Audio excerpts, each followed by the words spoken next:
Here we are at chapter 12. There was so much to see and hear, Horace didn't know which way to turn his head first. All around him, the port city of La Rivage seethed with life. The docks were crowded with ships, simple fishing smacks, and two masted traders moored side by side and creating a forest of masts and yards that seemed to stretch as far as the eye could see. His ears buzzed with the shriek of gulls as they fought each other for the scraps hurled into the harbour by fishermen cleaning their catch. The ships, large and small, rose and fell and rocked with the slight swell inside the harbour, never actually still for a moment. Underlying the gulls, shrill voices was the constant cracking and groaning of hundreds of wickerwork fenders protecting the hulls from their neighbours. His nostrils filled with the smell of smoke and the aroma of food cooking, but a different aroma to the plain country fare prepared at Castle Redmont.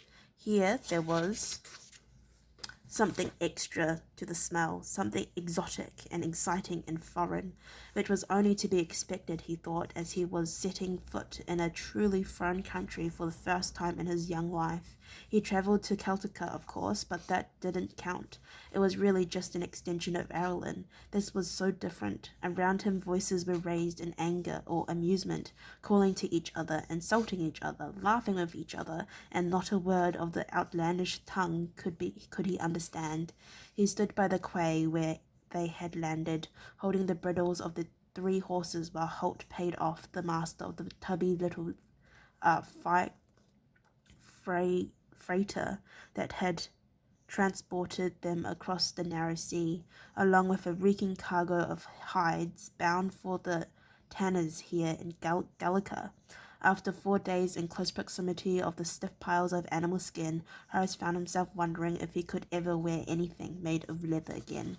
A hand tugged at his belt, and he turned, startled. A bent and whitened old crone was smiling at him, showing her toothless gums and holding her hand out. Her clothes were rags, and her head was bound in a bandana that might have once been colourful but was now so dirty that it was impossible to be sure.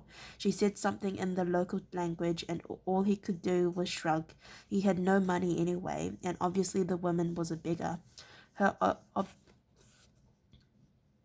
obscure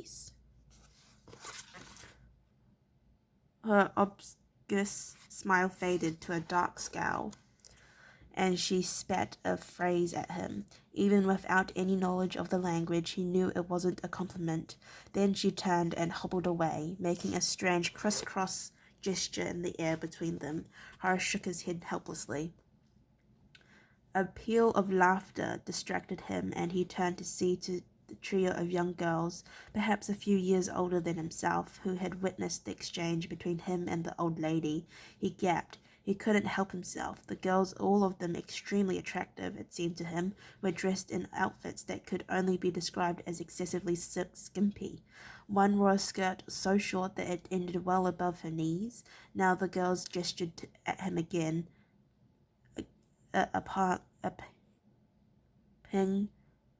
aping his open-mouthed stare. Hastily he snapped his mouth shut, and they laughed all the louder. One of them called something to him, beckoning him. He couldn't understand a word she had said. Feeling ignorant and foreign, he realized his cheeks were flushing deep red, all of which set the girls to laughing even louder. They raised their hands to their own cheeks, mimicking his blushing and chattering to each other in their own strange tongue. "You seem to be making friends already," Holt said behind him, and he turned guiltily.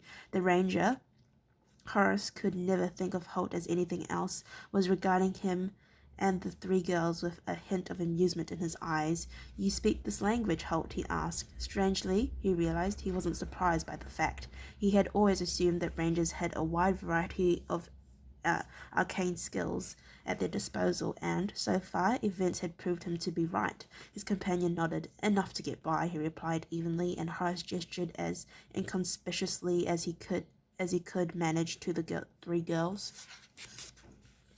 What are they saying? He asked. The ranger assumed the blank expression that Horace was beginning to know so well. Perhaps it's better that you don't know, he replied eventually. Horace nodded, not really understanding, but not wishing to look sillier than he felt. Perhaps so, he agreed. Holt was swinging easily up into Albert's saddle, and Horace followed suit, mounting Kicker, his battle horse. The movement drew an admiring chorus of exclamations from the girls. He felt the flush mounting on his cheeks once again. Holt looked at him with something that might have been pity, mixed with a little amusement. Shaking his head, he led the way down the crowded, narrow waterfront street, away from the quay. Mounted, Horace felt the usual surge of confidence that came from being on horseback, and with it came a feeling of equality with these squabbling, hurrying foreigners. Now it seemed to him nobody was rushing to make fun of him, no beg from him or spit insult at him. There was a natural deference from people on foot for mounted and armed men.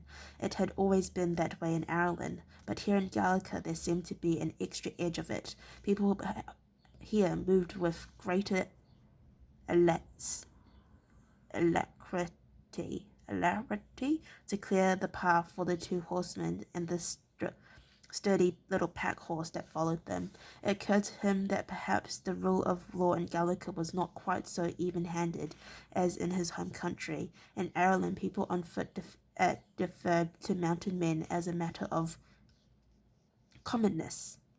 Here they seemed apprehensive, even fearful. He was about to ask Holt about the difference, and had actually drawn breath to ask the question when he stopped himself.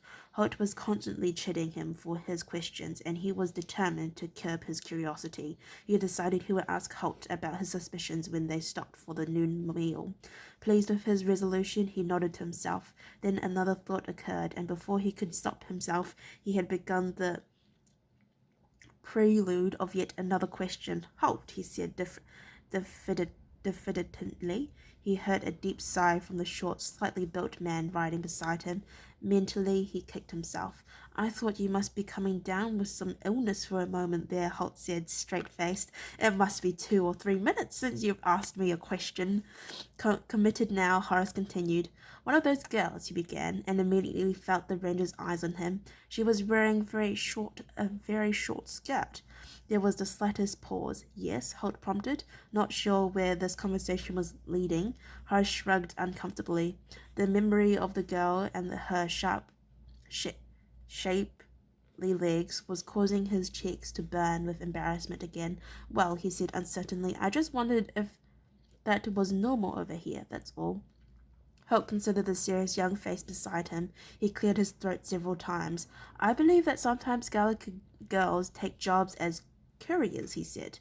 Horace frowned slightly. Couriers? Couriers. They carry messages from one person to another, or from one business to another, in the towns and cities. Holt checked to see if Horace seemed to be believing him so far. There seemed no reason to think otherwise, so he added, Urgent messages, Horace repeated, still not seeing the connection. But he seemed inclined to believe what Holt was saying, so the older man continued, and I suppose for a really urgent message one would have to run.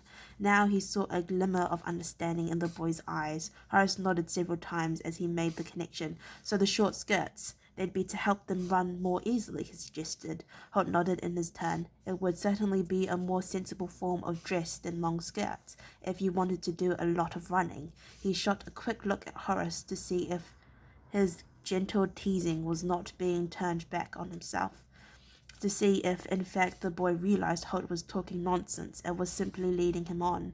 Horace's face, however, was open and believing. I suppose so, Horace replied finally, then added in a softer voice, they certainly look a lot better that way, too. Again, Holt shot him a look, but Horace seemed to be content with the answer. For a moment, Holt regretted his deception, feeling a slight pang of guilt. Horace was, after all, totally trusting, and it was so easy to tease him like this. Then the ranger looked at those clear blue eyes and the contented, honest face of the warrior apprentice, and any sense of regret was stifled. Horace had plenty of time to learn about the seamier side of life, he thought. He could retain his innocence for a little while longer. They left La Rivage by its northern gate and headed into the farm country surrounding it. Horace's curiosity remained as strong as ever, and he peered from side to side as the road took them past fields and crops and farmhouses. The countryside was different to Ireland. There were more varieties of trees, and as a result, there were more shades of green. Some of the crops were unfamiliar too. Large broad leaves to stalks that stood as high as a man's head were left to dry and seemingly to wither on the stalk before they were gathered. In several places Horace saw those same leaves hanging in large open-ended sheds, drying out even more. He wondered what sort of crop it might be, but as before he decided to ration his questions. There was another difference, more subtle. For some time Horace wasn't even aware that it was there at all. Then he realized what it was. There was a general air of unkeptness about the fields and the crops. They were tended, obviously, and some of the fields were ploughed, but they seemed to lack the loving fastidious care that one saw in fields and crops at home. One could sense a lack of attention from the farmers, and in some crops weeds were clearly visible. Holt sighed. "It's the land that suffers when men fight," he said softly. Horace glanced at him. It was unusual for the grizzled ranger to break the silence himself. "Who's fighting?" he asked, his interest piqued. Holt scratched at his beard. "The Gallicans. There's no strong central law here. There are dozens of minor nobles and barons, warlords if you like. They're constantly raiding each other and fighting amongst themselves. That's why the fields are so sloppily tended. Holt, half the farmers have been conscripted to one army or another." Horace looked around the fields that bounded the road on either side. There was no sign of battle here, only neglect. A thought struck him. "Is that why people seemed a little nervous of us?" he asked Holt, and Holt nodded approvingly at him. "You picked that, did you? Good boy. There may be hope for you yet." "Yes," he continued, answering Horace's question. "Armed and mounted men in the country are seen as a potential threat, not as peacekeepers. In Ireland, the farm workers looked to the soldiers to protect them and their fields from the threat of potential invaders. Here, Horace realized, the soldiers themselves were the threat. The country is in absolute turmoil," Holt continued. "King Henry is weak and has no real power, so the barons fight and squabble and kill each other. Mind you, that's no great loss, but it gets damned unfair when they kill the poor innocent farm folk as well, simply because they get in the way. It could be something of a problem for us, but we'll just have to—" "Oh, damn." The last two words were said quietly, but were no less heartfelt for that fact. Horace, following Holt's gaze, looked ahead along the road. They were coming down a small hill, with the road bounded on either side by close-growing trees.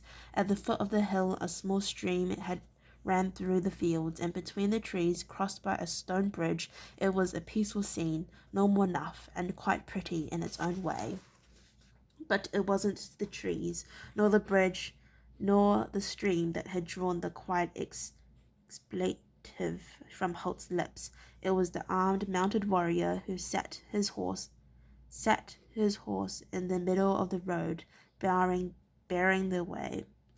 Okay, well, that is super interesting. Thank you for listening to me read chapter 12. If you'd like to listen to me read chapter 13, then please stay posted, and I'll see you next time. Bye-bye.